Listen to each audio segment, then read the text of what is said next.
नमो नमो गुरुदेव जो साधु स्वरूपी देव आदि अंत गुण काल के जान निहारो भेव। साहेब बंदगी साहेब बंदगी साहेब बंदगी। गुरु गोविंद दो खड़े का को लागू पाओ बलिहारी गुरु आपने गोविंद दियो बताए। बड़े भाग पायहु सतसंगा बड़ी भाग मानुष तन पावा बड़ी भाग सतगुरु शरणागत होए। सतगुरु के मिलना, अपना कल्याण की इच्छा होना और सत्संग मिल जाना, मनुष्य शरीर पाना, सतगुरु के मिलना, सतगुरु के सत्संग मिलना, अपना कल्याण की इच्छा होना, रहने गहने सहने चरित्रवान होना, ये सब बहुत भाग्य बहुत पुण्य कर्म के फल से होता है। माता पिता शरीर के पैदा करता है, पालन पोषण करता है, तो इसलिए माता से बढ़ के कोई बड़ी देवी ना है। और पिता जो है पालन पोषण करता है और बेटा बेटी के परवस्ती के लिए माता पिता सारे हद को पार करते हैं। इसलिए माता पिता से बढ़ के कोई देवी ना है, ना कोई देवता है। आज सतगुरु तो प्रत्यक्ष परमेश्वर है, परमात्मा है, सतगुरु और संत। परिवार के योगदान सब बेटा बेटी के परवस्ती करने में होता है। सब परिवार वाले उसको सहायक होते हैं, शिक्षा दीक्षा में, समझाने बुझाने में, खिलाने पिलाने में, कपड़ा पहराने ओढ़ाने में, सुलाने में, सब जगह जो है पूरा परिवार के योगदान होता है।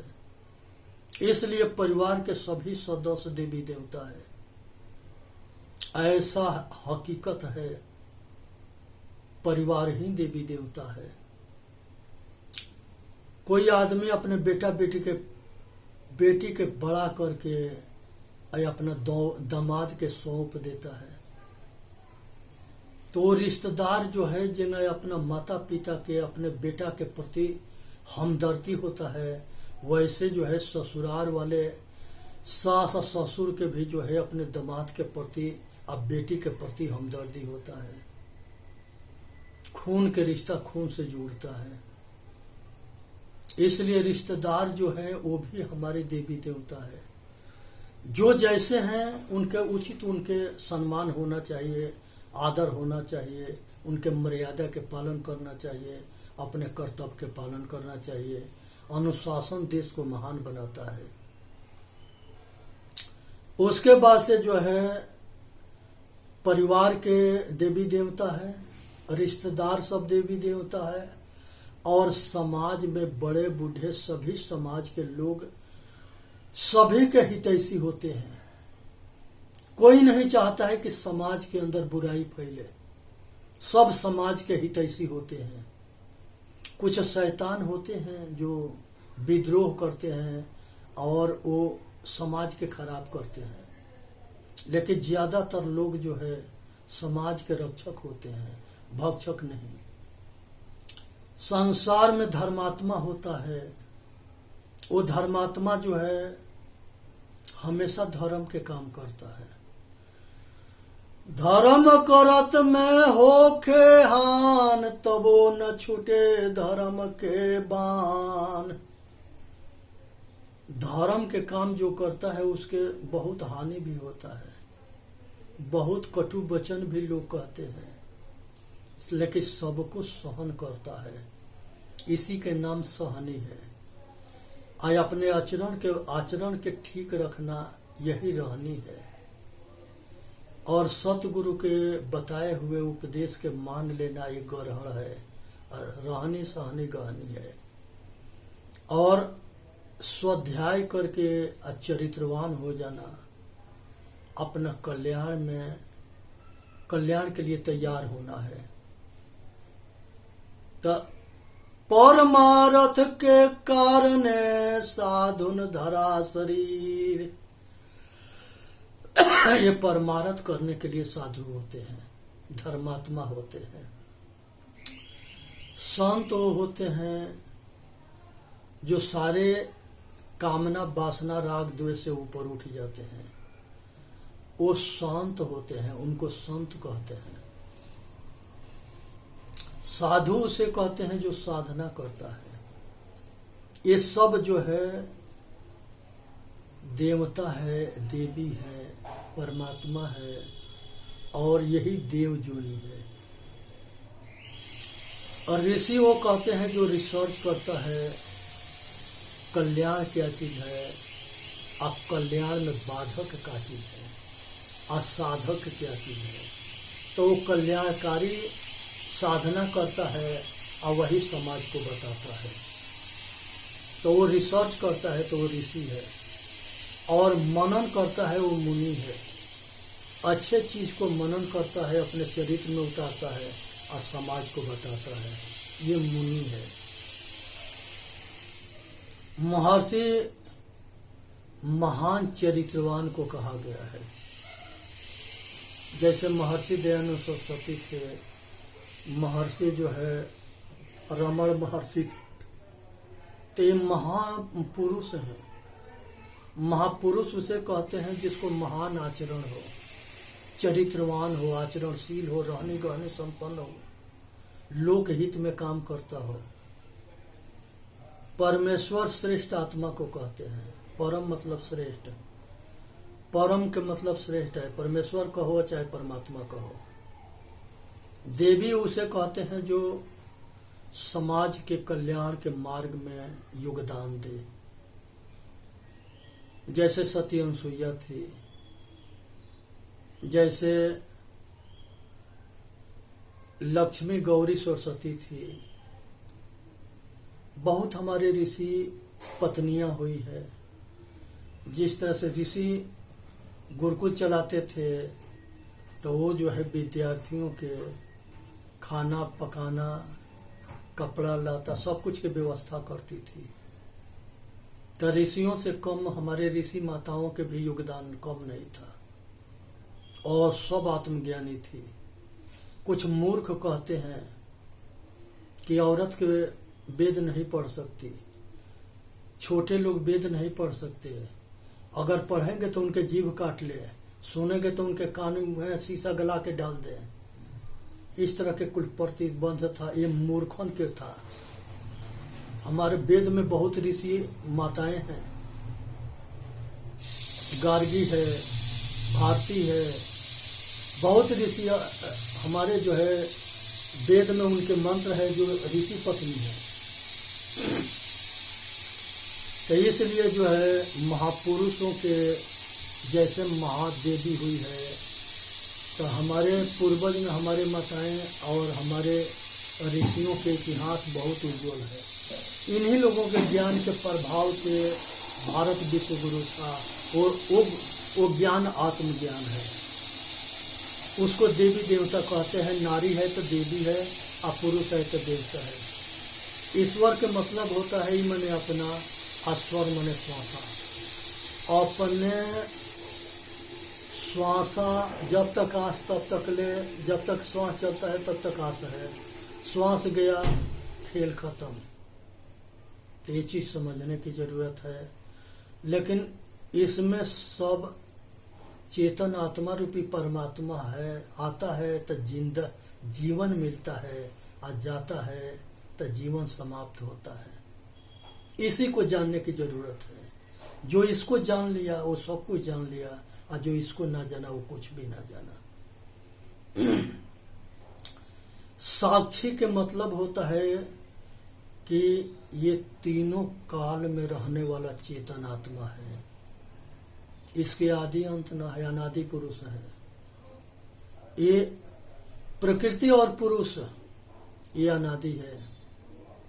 प्रकृति परिवर्तनशील है, पुरुष जो है ज्ञान स्वरूप है, प्रकृति के स्वामी है, प्रकृति के सुख के भोक्ता है। कर्म फल भोग जो है प्रकृति निहित, प्रकृति के नियम के अनुसार होता है। अच्छा के अच्छा, बुरा के बुरा, जैसा करोगे तैसा फल मिलेगा। तो ये साक्षी को जो समझना है, जो संसार के साक्षी है, दृश्य के दृष्टा है, इसको ये शब्द से परे है, रूप से परे है। एक शब्द ब्रह्म है, जिसको दुनिया पागल बना हुआ है। वो शब्द जो है इसी की वजह से निकलता है, चेतन की वजह से। और आंख जो है, रूप ब्रह्म भी जो है, शब्द ब्रह्म रूप ब्रह्म के पैदा करने वाला चेतन आत्मा है। इसी के शक्ति से ये दोनों प्रकट होते हैं। एक मन ब्रह्म है जिसको काल निरंजन कहते हैं। वो मन ब्रह्म जो है ये चेतन के सत्ता से कार्यशील होता है। एक इच्छा है जिसको महामाया कहते हैं। वो भी जो है जहाँ मन आसक्त होता है उसको माया कहते हैं। संसार के वासना है, कामना है, राग है, द्वेष है, इस सब में मन लिपटता है। इसमें सुख खोजता है। ये सुख के भरम हो गया है। सुख बाहर नहीं है, सुख अंदर है। समझने की जरूरत है। अज्ञानी बाहर भटकता है, अज्ञानी अंतर्मुखी होकर के अपना स्वरूप में शांति के, आनंद के अनुभव करता है, सहज समाधि की अनुभूति करता है। खुदा खुद है, जुदा जान अधूरा है। खुदा खुद में है और जुदा जान अधूरा है बाहर। ये मोहम्मद साहब कहते हैं। मुसलमान ईमान के जो पक्का होता है वही मुसलमान होता है। क्या ये सब मुसलमान ईमान के पक्के हैं? विचार करने की जरूरत है। अच्छे बुरे सब में होते हैं। न हिंदू बुरा है, न मुसलमान बुरा है। बुराई आ जाए तो सभी कोई बुरा है। जिसमें बुराई आ जाता है वही बुरा है।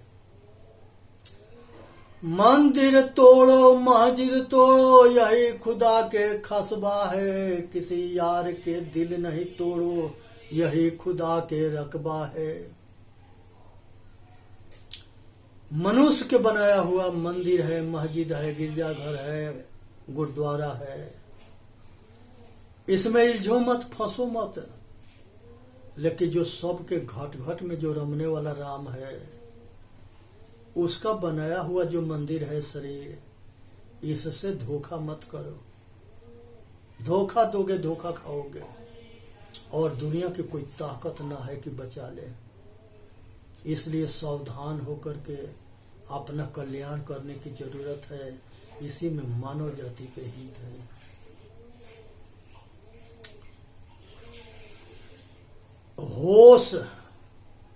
होश में रहना जरूरत है।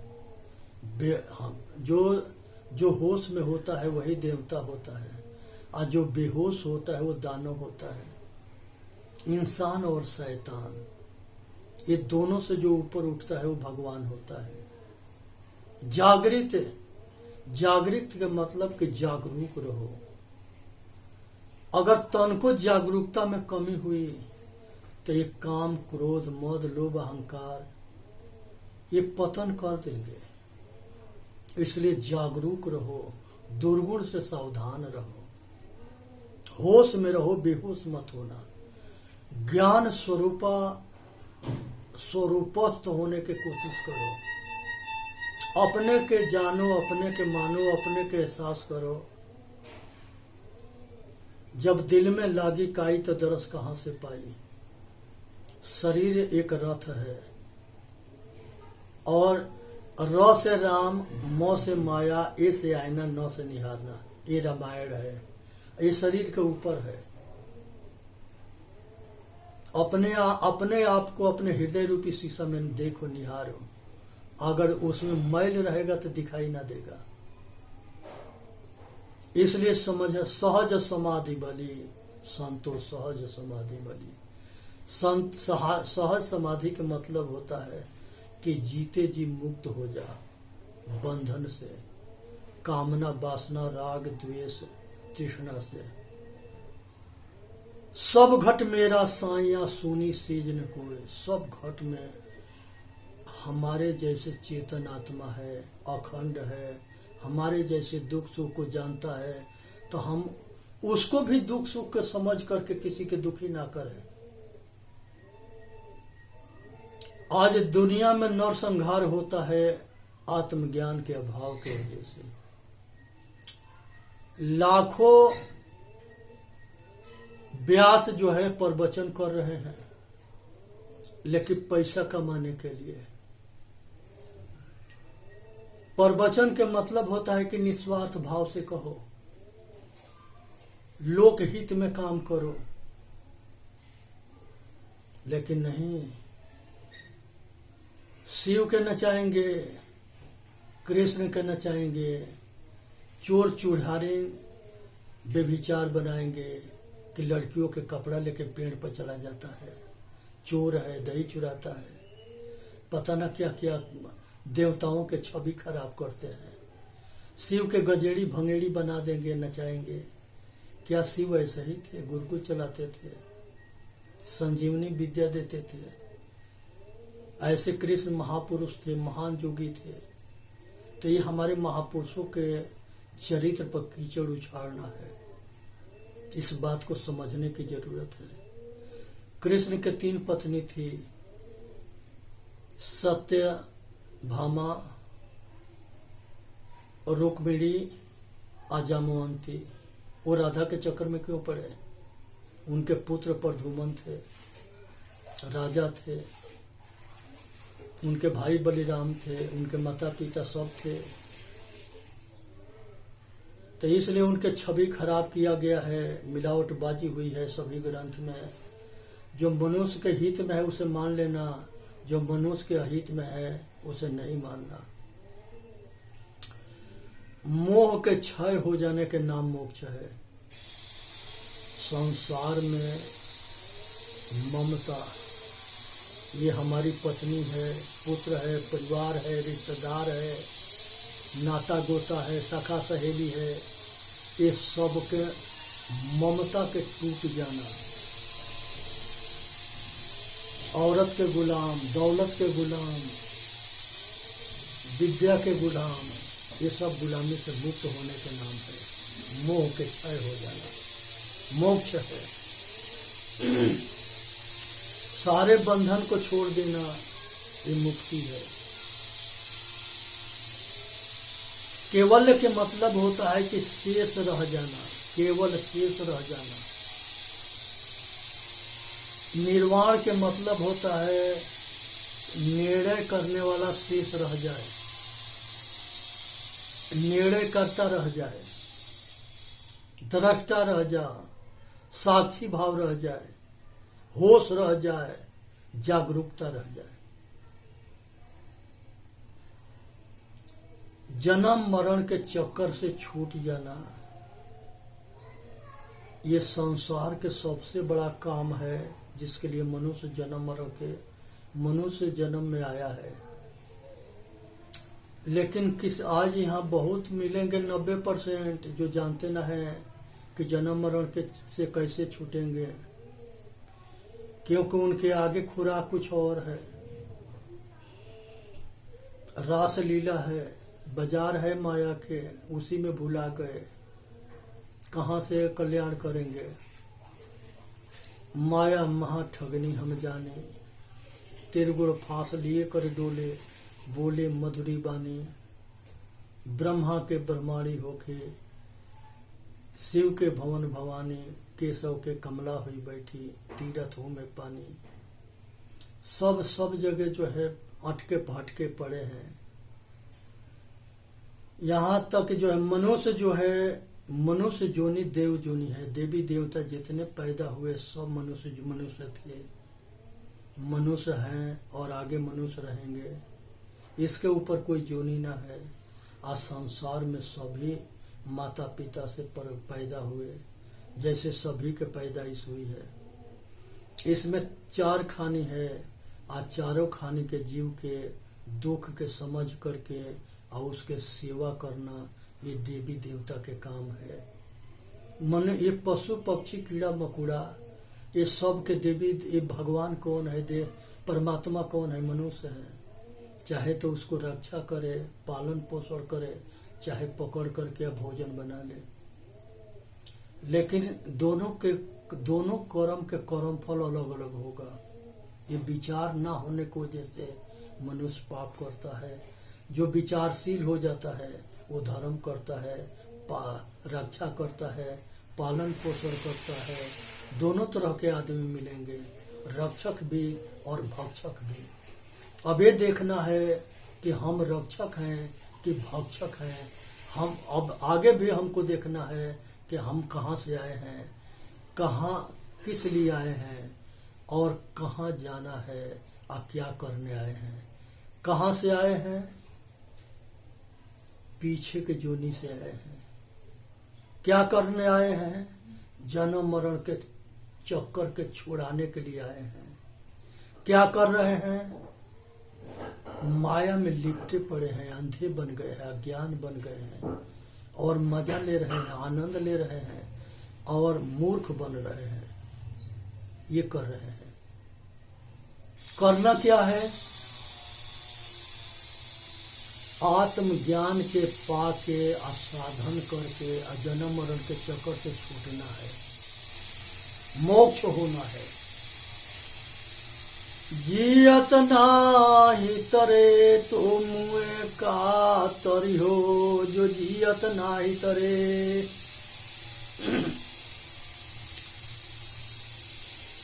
अब उसके बाद से जो है संसार के अंदर मनुष्य जो है जब इंसान से भगवान बनता है तो यही मोक्ष है, यही कल्याण है।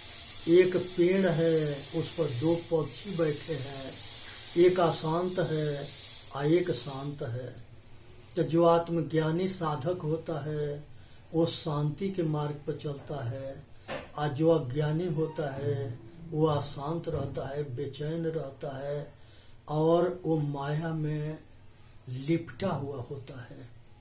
इसलिए चेतन जीव दुख मुक्त चैनल पर आके अपना कल्याण करे। बोलिए सतगुरुदेव की जय। साहेब बंदगी, साहेब बंदगी, साहेब बंदगी। यहाँ सुनना है, गुनना है, विचार करना है, वीडियो के लाइक करना है, सब्सक्राइब करना है और ये दास के मनोबल बढ़ाना है। आत्म ज्ञान किसी के बकौती ना है, ये सबके है और सब मिल करके हम सेवा करेंगे, सब तक पहुंचाएंगे।